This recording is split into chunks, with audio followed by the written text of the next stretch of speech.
భద్రాద్రి కొత్తగూడెం జిల్లా విద్యుత్ సంస్థల్లో ఆర్టిజన్స్ను కన్వర్షన్ చేయాలి, ఒకే సంస్థలో ఒకే సర్వీస్ రూల్స్ను అమలు చేయాలని కోరుతూ కొత్తగూడెం లక్ష్మీదేవిపల్లిలోని జిల్లా సర్కిల్ కార్యాలయం వద్ద టీవీఏసీ, జాక్, తెలంగాణ విద్యుత్ ఆర్టిజన్ కన్వర్షన్ జేఏసీ ఆధ్వర్యంలో వంట వార్పు, అర్ధనగ్న నిరసన చేపట్టారు. ఈ సందర్భంగా జేఏసీ నాయకులు మాట్లాడుతూ గత 25 ఏళ్లుగా విద్యుత్ సంస్థల్లో ఆర్టిజన్గా పనిచేస్తూ చాలీచాలని వేతనాలతో క్షణం క్షణం ప్రాణాలకు తెగిస్తూ పని చేస్తున్నప్పటికీ తమను ప్రభుత్వాలు మోసం చేస్తున్నాయని విమర్శించారు. ఆనాటి బీఆర్ఎస్ ప్రభుత్వం తమ ప్రభుత్వంలో కాంట్రాక్టు ఉద్యోగులు ఉండరని అంతా పర్మినెంట్ వ్యవస్థ ఉంటుందని, ఆర్టిజన్లను పర్మినెంట్ చేస్తామని మోసం చేశారని, కాంగ్రెస్ పార్టీ అధికారంలోకి వస్తే ఆర్టిజన్లను తప్పనిసరిగా పర్మినెంట్ చేస్తామని చెప్పిందని, తాము కాంగ్రెస్ అధికారంలోకి వస్తే తమ ఉద్యోగాలు పర్మనెంట్ అయితాయని కాంగ్రెస్ ప్రభుత్వం గెలిపించుకున్నామని, కాంగ్రెస్ ప్రభుత్వం కూడా తమ సమస్యను పట్టించుకోకపోవడం దారుణం అన్నారు. ఇప్పటికి కాంగ్రెస్ ప్రభుత్వం పట్ల తమకు నమ్మకం ఉందని, విద్యుత్ సంస్థలో పనిచేస్తున్న పర్మినెంట్ ఉద్యోగులకు అంతే బాధ్యతతో పనిచేస్తున్న ఆర్టిజన్లకు వేతనాల్లోనూ, ఇతర సౌకర్యాలలో చాలా వ్యత్యాసం ఉందని, సమాన పనికి సమాన వేతనం కల్పించాలని న్యాయస్థానాలు చెబుతున్నప్పటికీ అమలు చేయడం లేదని విమర్శించారు. ఒకే సంస్థలో ఒకే సర్వీస్ రూల్స్ అమలు చేయాలని, తప్పనిసరిగా ఆర్టిజన్లను రెగ్యులర్ చేయాలని డిమాండ్ చేశారు. తమ సమస్యలను పరిష్కరించకుంటే సమ్మెకు దిగుతామని హెచ్చరించారు.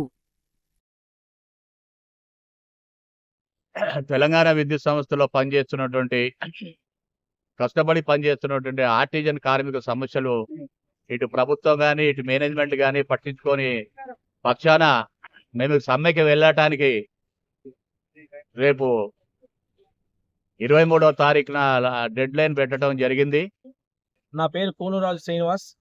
నేను భద్రాద్రి కొత్తగూడెం జిల్లా జేఏసీ చైర్మన్ మాట్లాడుతున్నాను. విద్యుత్ సంస్థలో 20,000 మంది కార్మికులు గత 20-25 ఏళ్ల నుంచి పనిచేస్తున్నాము.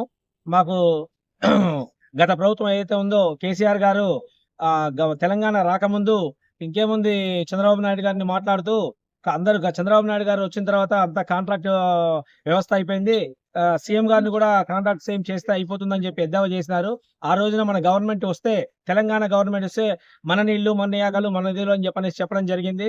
ఆ విధంగానే మా విద్యుత్ సంస్థలో మేము పనిచేస్తున్న 20,000 మంది కార్మికులు కానీ ఈ మిగతా డిపార్ట్మెంట్ 30,000 మంది కార్మికులు అందరం సకల జన్మ సమ్మె చేస్తూ తెలంగాణ సాధించుకున్నాం. తెలంగాణ సాధించుకున్న తర్వాత అంతకుముందు చరిత్రలో ఎన్నడూ లేని విధంగా ఏసీఎం చేయని విధంగా సాహసోపేత నిర్ణయం తీసుకొని 23,000 మందిని అబ్జార్ప్షన్ చేస్తూ పర్మిట్ చేస్తామని చెప్పడం జరిగింది.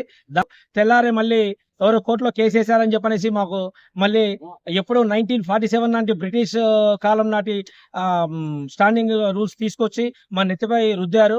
అతి దారుణమైన పరిస్థితి. మమ్మల్ని ఎంత దారుణమైన పరిస్థితి అంటే ఇప్పుడు మేము రిటైర్డ్ అయిపోతే కనీసం ఎటువంటి బెనిఫిట్స్ లేకుండా వెళ్ళవలసిన ఖాళీ చేతులతో వెళ్ళవలసిన పరిస్థితి. గత 25-30 ఏళ్ళ నుంచి మేము పనిచేస్తున్నాము. 30,000కు 35,000కి పనిచేసే పరిస్థితి. ఎంత దారుణమైన పరిస్థితి అంటే డిపార్ట్మెంట్ వాళ్ళు మేము చేసే పని, డిపార్ట్మెంట్ వాళ్ళు చేసే పని మేము చేస్తున్నాము. లక్ష రూపాయలు 1,50,000 చేసే పని మేము చేస్తున్నాము. వాళ్ళు చేసే పని మేము చేస్తున్నాము. సమాన పనికి సమాన వేతనం అని చెప్పి సుప్రీంకోర్టు తీర్పు ఇచ్చినా కానీ సరే ఎటువంటి అది లేకుండా చెప్పడం జరిగింది. వంట వార్పు కార్యక్రమం పెట్టుకోవడం జరిగింది. ఈ ఆర్టిజన్లు చేస్తున్న ఏదైతే కన్వర్షన్ కోసం చేస్తున్న పోరాటానికి భద్రాద్రి కొత్తగూడెం జిల్లా CI2 జిల్లా కమిటీ నుంచి మద్దతు తెలపడానికి రావడం జరిగింది. ఇవాళ ఏదైతే గత ప్రభుత్వం ఉందో, తెలంగాణ వచ్చిన తర్వాత ఈ కార్మికులు 23,000 మందిని అబ్జర్వేషన్ చేస్తామని చెప్పేసి సంస్థలో ఎక్కడ లేని విధంగా, అంటే విద్యుత్ సంస్థలో ఎప్పుడైనా ఒకటే రూలు ఒకటే సర్వీస్ ఉంటుంది ఏపీఎస్సీ రూల్స్ ప్రకారం. అట్లా కాకుండా భిన్నంగా వీళ్ళకి ఆర్టిజన్ అని ఒక పేరు పెట్టి, ఆర్టిజన్ అంటే కళాకారుడు, అసలు ఆ కళాకారుడు అనే పేరు సంస్థలో ఎలక్ట్రిసిటీలో కీలకమైన సెక్టార్ లో పనిచేస్తున్న వాళ్ళకి ఆ పేరు పెట్టడం తప్పు. గత ప్రభుత్వం చేసిన తప్పుని సరిదిద్దుకోలేదు. ఏదైతే ఇవాళ రేవంత్ రెడ్డి గవర్నమెంట్ వచ్చిందో కాంగ్రెస్ ప్రభుత్వం ఎన్నికల్లో హామీ ఇచ్చింది. ఏదైతే ఇలా గత ప్రభుత్వం మోసం చేసింది, ఖచ్చితంగా ఈ ఆర్టిజన్ కార్మికులకి మోసపోయారు, మా ప్రభుత్వం వచ్చిన తర్వాత మీ అందరిని అబ్జర్వేషన్ చేస్తాం, పర్మనెంట్ చేస్తామని చెప్పి హామీ ఇవ్వడం జరిగింది.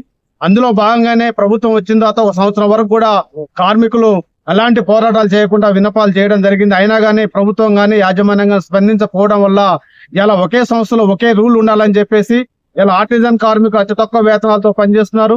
వాళ్ళు రిటైర్మెంట్ అయితే బెనిఫిట్స్ లేవు. వాళ్ళు ఏమన్నా అనువాద కారణాల వల్ల ఎక్కడ మరణిస్తే వాళ్ళకి ఎలాంటి సౌకర్యాలు అంటే డిపెండెంట్ ఎంప్లాయ్మెంట్ కూడా అంటే వేరు రూల్స్ ఒకే సంస్థలు విద్యుత్ సంస్థలు పర్మనెంట్ కార్మికు ఒక రూల్ ఆర్టిజన్ కార్మికు ఒక రూల్స్ పెట్టేసి ఇలా బానిసంగా వెట్టి చాకిరి చేస్తున్నారు.